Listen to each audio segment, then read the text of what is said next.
gonna kick me out of this spot? Tonight, we look at 6 disturbing camping encounters caught on camera. Real moments, real danger.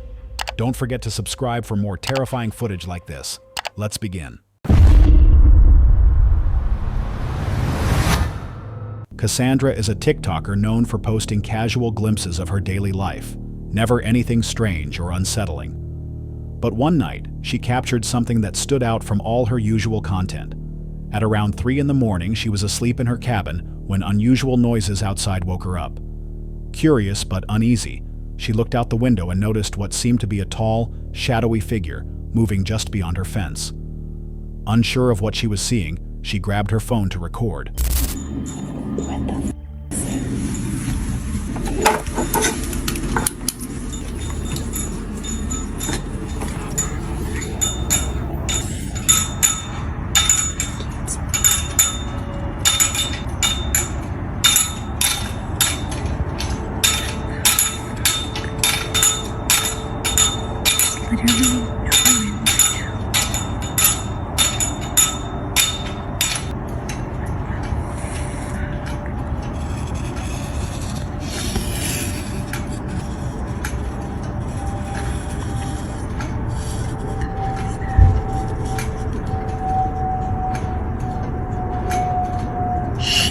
Moments later, when she stepped closer for a better look, the figure vanished.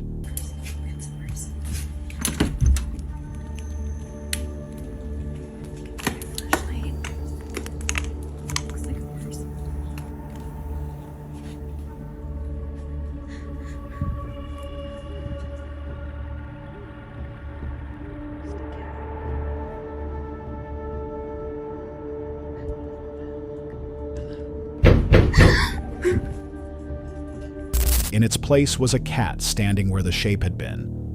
Not long after, a loud knock rattled her door. Cassandra later explained in an update that she had immediately called the police. They drove past her house but never stopped to investigate, later telling her they found nothing unusual. Breaking this down, the incident could easily be dismissed as a prank by teenagers, or even just a trick of the light amplified by fear. But the sudden shift from a figure to a cat left many unsettled, with some pointing out the shape looked as though it had horns. The bizarre coincidence adds fuel to the idea of something far stranger at play, perhaps even supernatural. So what do you think? Was this just a harmless prank, someone stalking her, or something far more disturbing? Hold on a sec. If you're enjoying this so far, make sure to hit that subscribe button. Let's continue.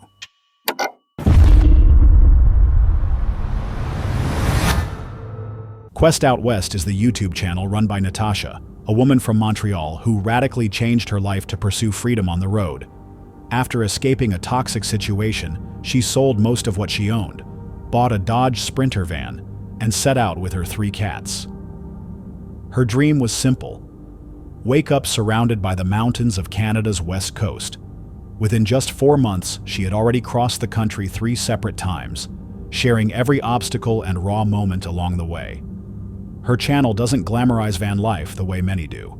Instead, it reveals the reality, the isolation, the challenges, and the unexpected encounters that test both patience and instinct. On one of her trips during a road journey to Ottawa with her friend Bev, Natasha had an unsettling encounter. They had pulled into a Walmart parking lot in Merritt to spend the night. At first, everything seemed normal. The vast lot was nearly empty, with only a few scattered vehicles. Later that evening, Bev briefly stepped outside to adjust something on the truck, but returned inside looking uneasy before heading back out again. Curious, Natasha peeked out, only to notice a stranger approaching. Can I help you? No, I'm just walking over there. Okay. Yeah.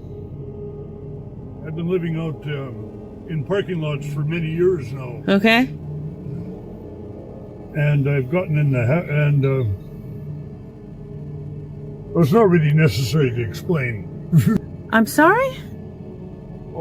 I'm an old truck driver. Okay. And you can't get up in the middle of the night for a pee when you're driving a truck. Okay. So you use a bottle. Okay. So you dump the bottle beside the road somewhere. Uh-huh. The whole thing is a little bit embarrassing. I don't really need to explain myself. No, it's fine. I met an old trucker once that said that after 20 years he persuaded his wife to take a trip with him. Uh-huh. At the end of the trip, she told him, "I'm never going to do that again. Okay. I could put up with the way you work 15 hours a day, with the horrible people you have to deal with the way you sleep with a gun under your pillow, with the filth and the crowding and the noise, but I can't tolerate the way you roll on your side and pee into a bottle." All right. Have a good night, sir. Have a good night. Good night. Are you guys traveling for long, or that's? Well, it depends what our boyfriends say, so. Bye. Bye. Have a good night.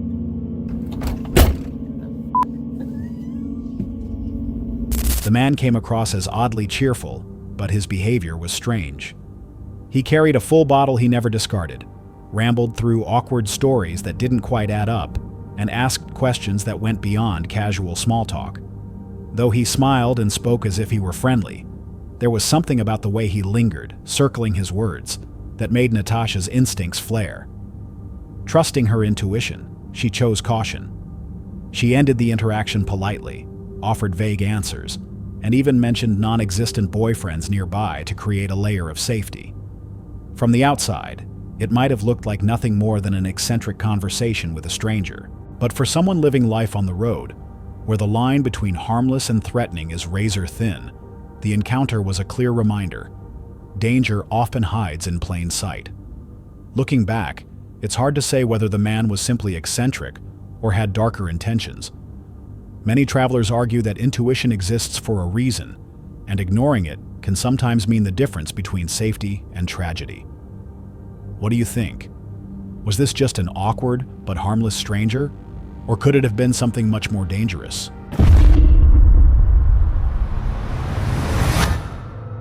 Natalie Outdoors has faced her share of unpredictable nights, but this wild camp along Northern Ireland's rugged coastline came dangerously close to unraveling. What began as a peaceful solo escape by the sea turned into a tense night filled with uncertainty, unwelcome visitors, and the looming threat of the tide.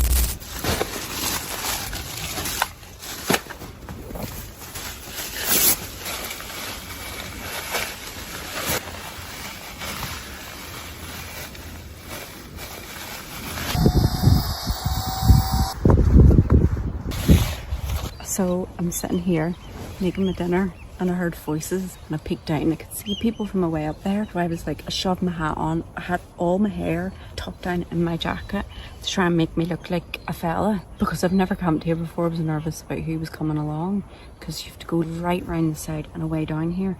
But then I seen a guy, and then I heard kids, and then I seen the woman. That was a couple and their children. They were so lovely, yarning away to me, asking, do I do this all the time? And they were down Bloody Bridge last week. I was saying that I camp in the mornings normally, and their kids were like, we want a while to come. They were so nice, but they were like, do you do this by yourself? And I was like, I'm sure people think that do come across me, that girl is crazy. I'm just casually out here in a tent making my dinner. The dog tried to come up because he could smell my dinner.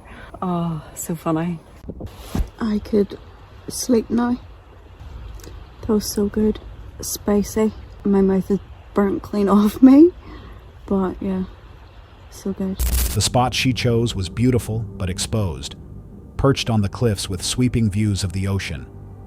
After setting up camp and preparing dinner, her evening was briefly brightened by a friendly couple with their children passing by. The short exchange felt like a welcome connection in an otherwise solitary setting. But soon after, the atmosphere shifted. So there was a group of 4 people coming towards the tent. I realised it was 4 teenage boys, and you could hear them whispering and getting on. I ended up poking my head out and saying hello, and they headed up the hill to the cliffs behind me. Now up that way it's access to a farm, so you can't, there's no public access up there, so I'm guessing they live there. But as they were walking up the hill, they all started shouting, we're getting the police phoned, you're not allowed to camp there, we're ringing the police. So I could be in for an eventful night here. I don't know if the police will come down this far. I have to go right along the rocks and right down here. I don't know if a farmer from away up the cliff's going to come down, or they're going to come back, or what's going to happen. But yeah, I came to the coast for a change of scenery, and the police might be coming to remove me. A group of teenagers appeared, their behavior loud and unruly. Though they passed her tent without incident, their shouts echoed up the hill, threatening to call the police and warning her that camping wasn't permitted. Whether serious or not, the idea of authorities, or worse, a return visit, was enough to leave Natalie unsettled. That is me in the bed. I can't see anything coming of like what they were shouting. Could see them going home and actually telling someone. I think it's just teens being teens. Ears open anyway, because if I hear a voice saying, "Excuse me," I'll shut myself. So the sea was sounding suspiciously close to the tent. I had to get up and look out. I did check the tide times before I came, but I don't know if it reaches here. I'm hoping not. There's another hour and a half till full high tide, and it's, I wouldn't say it's close, but it is close. It's not like about to touch my tent, but there's another hour or more of growing time. Later that night, a second challenge emerged. The tide crept higher than expected, water pushing closer to the tent with every passing minute. What had been dry grass earlier in the day was now soaked, and high tide was still an hour away. With the sound of the ocean roaring below and the memory of the teenager's shouts fresh in her mind, I don't know, but French fries will help. I come out for a nice chilled, relaxing evening in nature. Fucking chaos. Threats at the police, and I'm possibly getting swept away with the ocean here soon. Okay. And like an Action 5 would be handy too. And microphones, because I speak really low as it is and I whisper on a camp. Like, to me, I am yelling right now because I know I'm going to get told off by people for speaking so low. But yeah, I'll turn the camera around. It's like it's not lashing or anything, but it's like drizzly rain, and it's dead moody, and I love this weather.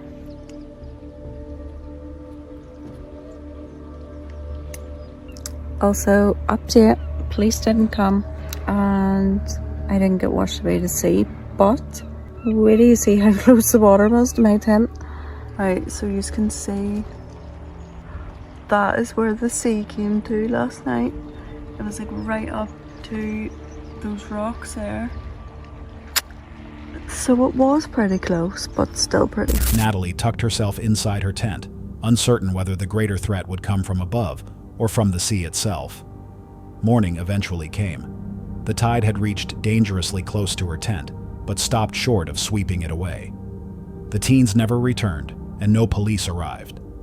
It had been a long, restless night of watching, waiting, and second-guessing every sound. Yet by sunrise, the chaos had passed. She emerged safe, her camp intact, and the view once again calm. This experience highlights how quickly a wild camp can shift from peaceful to precarious. For solo campers, the real dangers often aren't dramatic encounters, but the combination of small, unsettling factors, strangers, isolation, weather, that together create an atmosphere of fear. So what do you think? Was this just harmless noise amplified by the setting, or a close call that could have spiraled into something far worse? She had chosen to camp on the highest mountain in Australia, but something unexpected came to her tent in the night. Kristen, a hiker who regularly shares her outdoor adventures, set out to climb Mount Kosciuszko. The trek took longer than planned, so she decided to pitch her tent and stay overnight near the summit. Alone on the mountain, she prepared for what she hoped would be a peaceful night. But after dark, she began to hear noises outside her shelter. It's just so loud. There it is.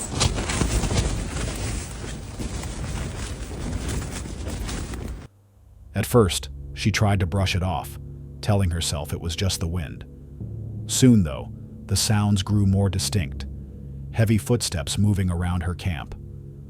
Frozen with fear, Kristen stayed inside, convincing herself not to panic until morning finally arrived. When she later shared the experience online, many viewers weren't convinced it was simply the wind. Some suggested it might have been wildlife, possibly a dingo, while others speculated that someone else could have been wandering the mountain that night. Out in remote places like this, even small sounds can become magnified by isolation. But when footsteps are clearly heard, it raises the question: was it just an animal or something more human? What do you think? Was Kristen truly alone on that mountain? Or did something or someone decide to follow her into the night? On August 13th, 2023, the YouTube channel Victoria Rose, run by a solo female traveler and van life enthusiast, shared a video that took a different turn from her usual peaceful content. Normally, her channel offers unfiltered glimpses of life on the road, a mix of practicality and calm. But on this particular night, peace was the last thing she found. After stopping at her favorite Amish surplus store, she planned to try dispersed camping in the forests of New York, something she had never attempted in the region before. Out west, solitude was easy to find. Let's do 24 hours in my life living in my converted Jeep. Okay, we'll do that. I was going to do like a day in my life. Maybe that's what it'll be too, but I'm starting a little bit late. It's like 11. So I got up, I'm trying out this new mineral multivitamin drink that I take in the mornings. And before I go out and find a place to live in the forest, I wanted to stop at the Amish store. If you guys have been following me for a while, then you know that where I'm around here, around a lot of Amish people and in the country. And my favorite thing about that is that there's dented can stores which sell like expired foods at a really cheap cost. So I save so much money when I'm here, which I'm saving money right now to go international and do van life international. That first, then I'm going to, for the first time ever, I'm going to find free dispersed camping, probably in New York. I'm going to go to New York today. in this area. So I don't know what I'm going to find. Hopefully it works out. Hopefully I'll have somewhere to sleep today. But let's get some groceries first. But in the Northeast, where wild camping is scarce and closely monitored, it carried more risk. Still, she managed to find a spot, layered her bed with blankets, cooked a simple meal, and settled in for the night. At 2 a.m., bright lights and the crunch of tires startled her awake. Fuck.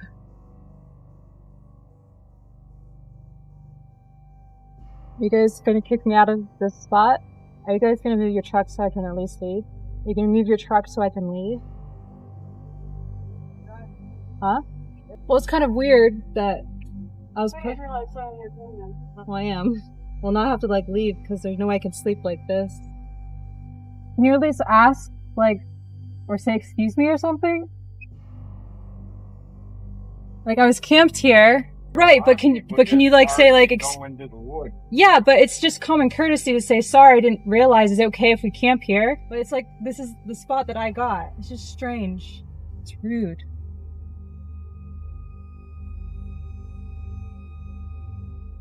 A group of people had pulled directly into her campsite, not beside it but inside it, parking so close that their vehicle blocked hers from leaving. When she confronted them, they showed no acknowledgement of her presence, no apology, and no courtesy. Instead, they dismissed her concerns, treating her as though she were the one intruding. Alone, in the dark, surrounded by strangers who refused to respect boundaries, she realized she couldn't stay. Exhausted and shaken, she packed up and drove off into the night, unsure where to go next. Her video afterward wasn't dramatic. She didn't frame herself as a victim or sensationalize the moment. Yet the discomfort was undeniable. It wasn't violence that unsettled her, but the deeper truth revealed that a woman traveling alone is sometimes seen as less entitled to a space, even when she arrived first. Many viewers related, sharing their own late-night encounters and offering advice about lights, alarms, or other deterrents. But the reality is, no tool can prevent people from being disrespectful. The situation wasn't criminal, but it highlighted how quickly a sense of safety can vanish when others ignore the most basic courtesy. What do you think? Was this just bad manners amplified by the setting, or a reminder of how vulnerable solo travelers can be when the road stops feeling free? This unsettling encounter comes from the travel and van life channel Travel Snacks, where Nina documents her experiences on the road with a focus on stealth camping, car camping, and the search for safe overnight spots. On March 8, 2023, while driving through South Carolina, Nina was searching for a secure place to spend the night in her van. After scouting neighborhoods, Walmart lots, and hotel parking areas, what began as a typical search soon turned into one of her most unnerving nights. And this Hilton Garden has plenty of parking. So it's about to go down. Also, there's another van. So that's kind of comforting. Oh, that's a FedEx van. All right. Boom.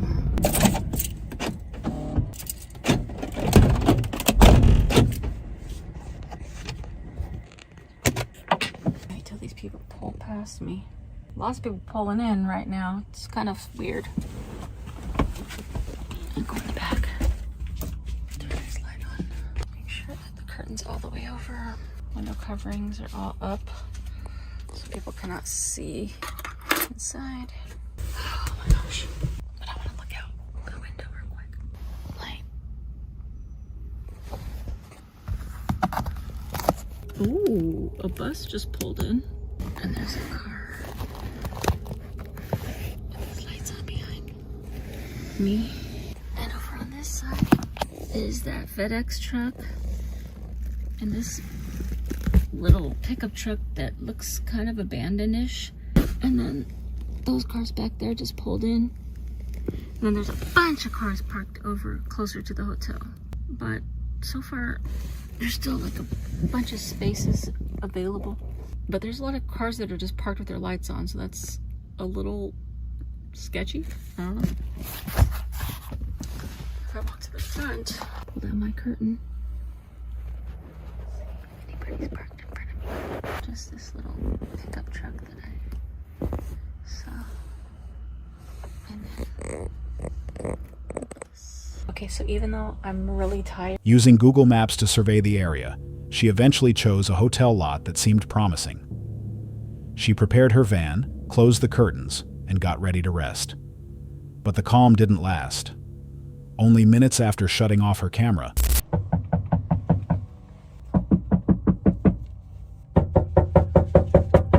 Just a second.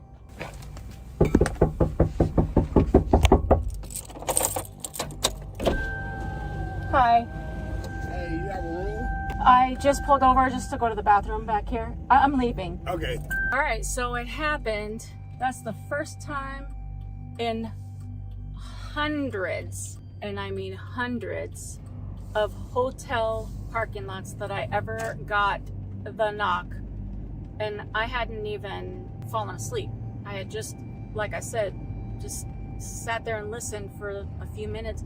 It hadn't even been 5 minutes since I turned off the camera when I heard that knock.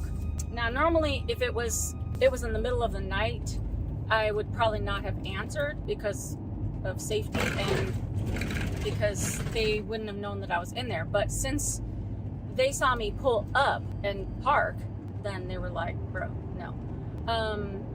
That's the car that was parked behind me. So when I pulled up and turned and parked, that car was parked there with their light, but it's a regular car. It wasn't like a security car.